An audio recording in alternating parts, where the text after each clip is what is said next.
अस्सलामु अलैकुम वरहमतुल्लाहि वबरकातुह।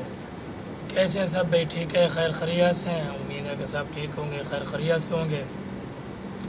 जैसा कि मैंने पिछली वीडियो में बताया था कि अगला हमारा सबक सूरत दुहा का होगा, मैं इनको खुद ही पढ़ूँगा। तो अभी मैं इनको सूरत दुहा खुद ही इनको पढ़ाता हूँ। तो अभी हम शुरू करते हैं। अऊज़ु बिल्लाहि मिनश शैतानिर रजीम। أعوذ بالله من الشيطان الرجيم बिस्मिल्लाहिर रहमानिर रहीम। بسم الله الرحمن الرحيم والضحى والليل إذا سجى والضحى والليل إذا سجى ما ودعك ربك وما قلى ما ودعك ربك وما قلى وللآخرة خير لك من الأولى وللآخرة خير لك من الأولى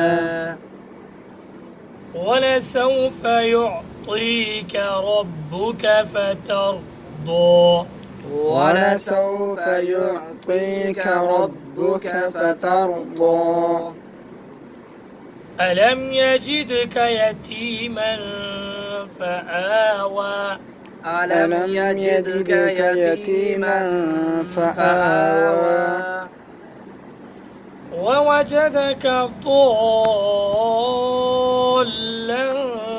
فهدى ووجدك ضالا فهدى ووجدك عائلا فأغنى ووجدك عائلا فأغنى فأما اليتيم فلا تقهر فأما اليتيم فلا تقهر وأما السائل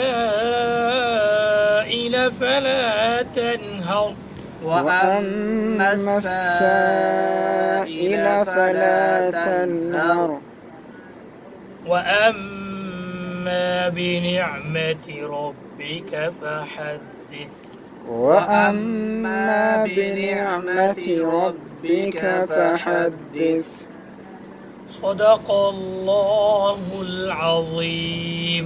صدق الله العظيم शुक्रिया जी, तब तक इजाज़त, फिर इंशाल्लाह कल मिलते हैं। अस्सलामु अलैकुम वरहमतुल्लाहि वबरकातुहू।